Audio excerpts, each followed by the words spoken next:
Well, good morning. Good morning to you. Just, Chairman, for everyone's benefit, it's pronounced Bisson. Bisson. Yes, Okay. thank you. Thank you. Well, good morning, Chairman.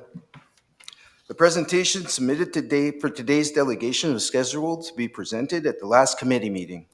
That meeting was canceled due to lack of agenda items, which seems strange given the situation regarding emergency housing in Northumberland. Given the number of developments since then, this delegation will reference the report presented to County Council by staff on August 14th, as well as related items that have been made public since then. Having read the report, I agree with the position taken by Councillor Cleveland.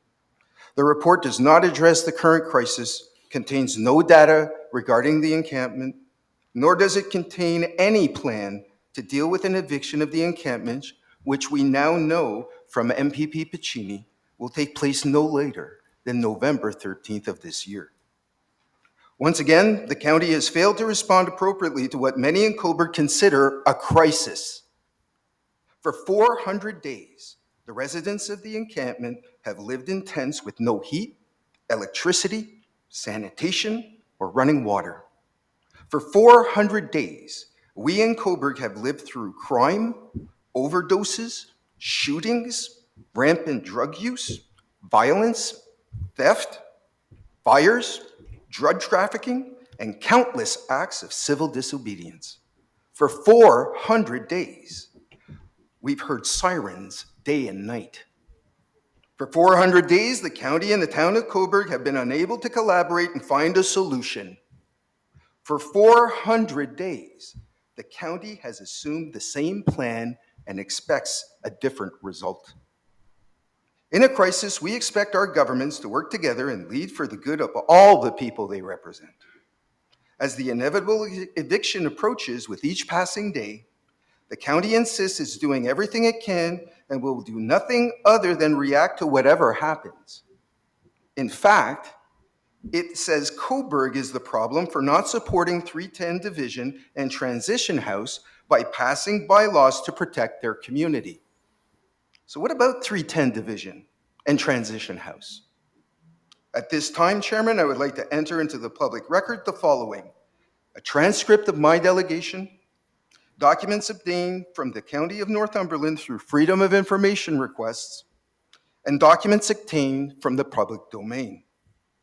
Now, I informed this committee during my last delegation that I would be holding the county accountable for its response to emergency housing. Over the last 6 months, I have reviewed dozens of documents related to FOI requests, hours of video of official proceedings, the official meeting minutes of the NCHC board, staff and consultant reports, and financial records of various entities.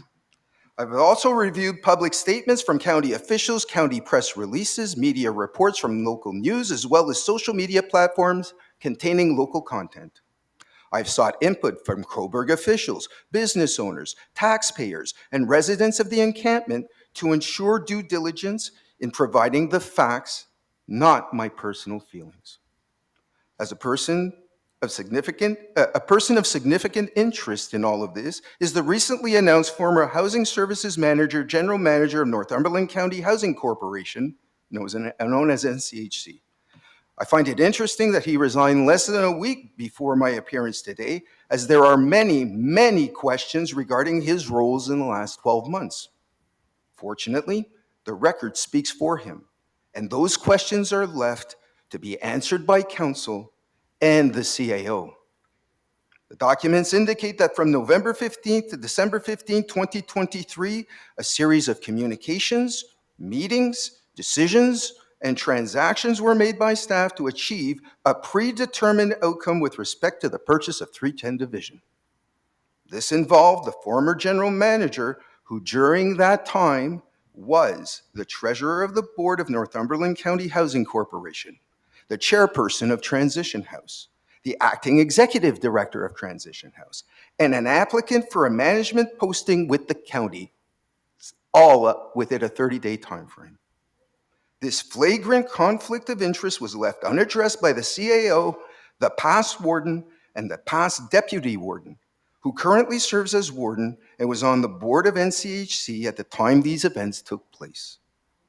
According to internal emails on November 16th, 2023. Excuse me, Mr. Bisson, we have some people in the back that are putting up their placards. That is not allowed. Sir, those are not my people. I came here to do I this know delegation. that. I have no control over those individuals. They're here of their own I free have will. control over them. You don't. Please, by all means, sir. I can't see what's going on behind my head.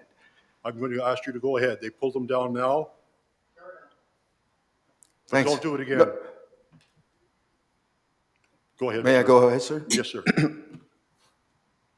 According to internal emails from November 16th, 2023, the County Council was informed by staff of the 310 Division project.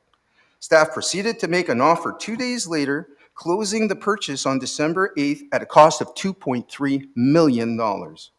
Internal emails also indicate that staff were moving ahead as quickly as possible on a property that was not listed for sale publicly, that they were using reserve funds with the county, giving title to Transition House in exchange for a mortgage held by the county, and that they had no plan other than buying 310 Division on behalf of Transition House. As chairperson and acting executive director of Transition House, the former general manager negotiated and signed the MOU on behalf of Transition House on December 6th. The following week, on December 15th, he was in a job interview with county staff that he had negotiated with, worked with, and had reported to the NCHC board that he sat on as treasurer. On January 10th, he was offered the position, beating out 11 other applicants, 3 of which were interviewed, despite having no past history or qualifications for the role. The financial records reviewed clearly indicates that the county provides funding to Transition House with preference and no accountability. In fact, 2024 is the 3rd year in a row that Transition House has received more than it spent, for a cumulative total of almost $600,000 in surplus funding. This unconventional funding approach impacts all other community partners who have strong governance and are effective, including Cornerstone, that turns away over 100 women and children in crisis due to lack of resources.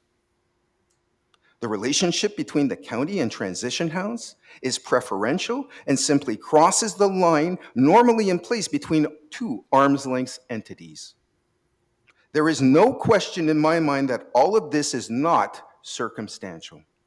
I have reviewed the records thoroughly and without prejudice and have concluded that 1 or more persons in county leadership are either grossly incompetent, willingly turned a blind eye, or are actively complicit given the oversight that should exist at the County of Northumberland. The facts indicate that there is little to no oversight or accountability. Therefore, I submit to you, Chairman, 3 simple recommendations to be put to a full open session of County Council to restore public trust in this level of government. That an investigation be launched by an arm's-length third-party entity with authority to hold leadership accountable. That the warden step down from his position during the investigation. Yes, thank you. That a comprehensive performance review be conducted regarding the CAO's actions over the last 12 months by an outside third party chosen by majority of County Council. Should this committee choose to vote against advancing my delegation to full council for a public debate at an open session, I will seek redress through official channels and coordinate a public response to hold county leadership responsible. Chairman, as a resident of Cobourg, I can assure you that we are facing a crisis. The anxiety is growing in our town every single day that we get closer to November 13th. I fortunately, given the cancellation of the last committee meeting, I was able to attend and delegate to a town council meeting that same day. We are engaged in the town of Cobourg in a 60-day action plan to deal with the fallout of an eventual eviction. My presentation today is not to create a sense of urgency for the county to look into itself and use all of its resources for crisis management. This presentation is designed to break a deadlock that has been ongoing for over 400 days between the county and the town of Cobourg so that we can collaborate, communicate, and effectively, proactively react to an eventual crisis. I am here today on behalf of the 22,000 people that live, work, and have interests in the town of Cobourg, that you pivot and walk away from this approach that you've been using for over 400 days and align yourselves and collaborate with us for the betterment of everyone. Thank you. Mr. Bisson, thank you very much. Your time is up.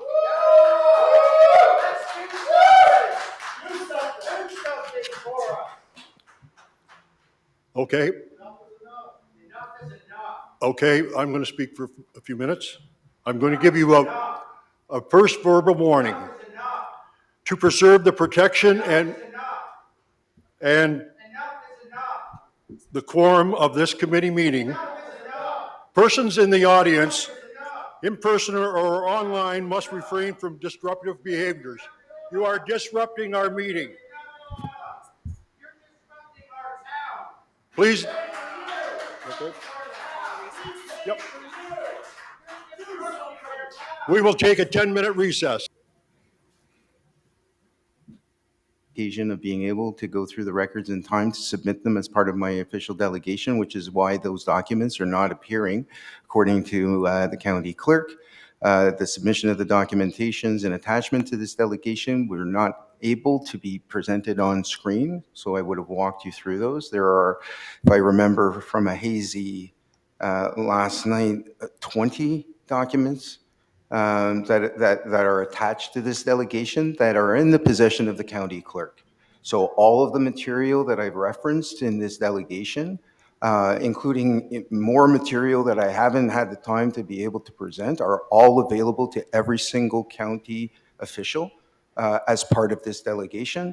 I spoke and confirmed with Madison this morning that she did receive my email with those documents. I think there's 16. If I remember correctly, there were 16 attachments to that email, and you are more than welcome to sift through them. And I have no problems in being told that I am wrong, that I misinterpreted, but given the extent of the information received over the last 5 months and all of my due diligence, and I've worked hard, countless hours, in ensuring that I would not make a false accusation or could not support anything I said without facts.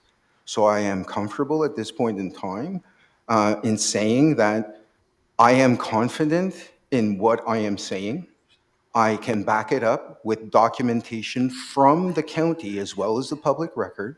And I invite you all, including the public, to go through and scrutinize everything that I've said to your satisfaction. This is an open dialogue. This whole approach is designed to ensure that there is transparency, but also accountability to those that are responsible for the outcome that we are facing. So yes, you are more than welcome, Deputy Warden. I invite the opportunity to sit down with anyone to discuss these findings, give you my perception, and listen to any approaches, critical or not, that would help the ability of the county to work in collaboration with the town in solving our problems.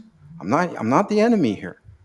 And this has nothing to do with personal vendetta or revenge. It has to do with effective level of government in addressing the concerns of its citizens during a crisis. And I'm just trying to move the needle.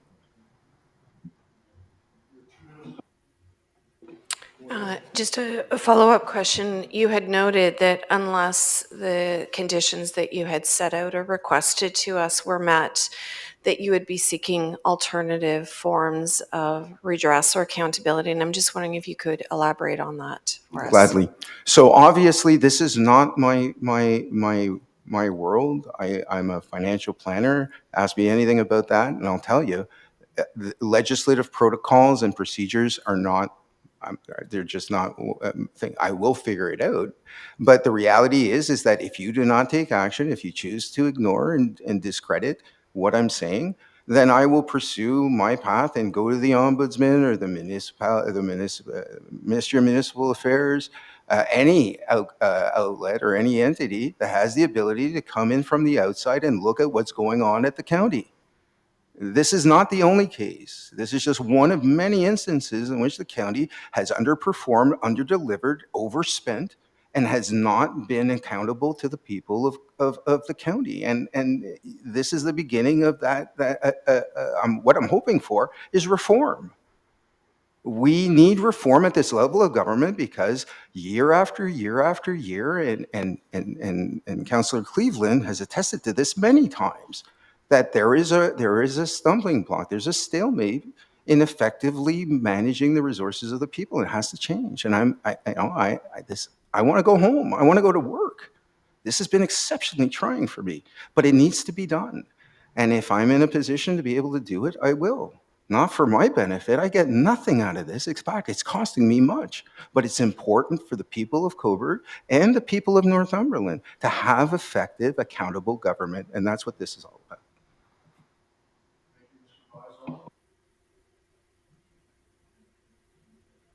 It's Bisson. Yeah.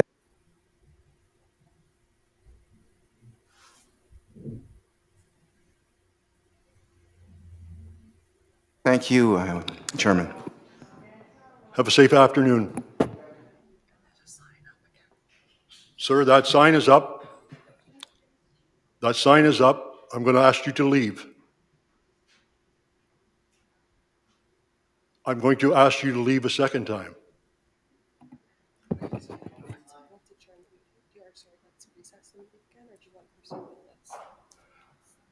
No, let's go right to it. I have a recommendation here that the Social Services Committee receive the presentation from James Bisson regarding homelessness encampment response report for information, and further that the committee recommend the County Council receive the PowerPoint presentation for information. Can I get a mover and a seconder? Moved by Warden Ostrander, seconded by Deputy Warden Hankivsky. All in favor? Motion's carried.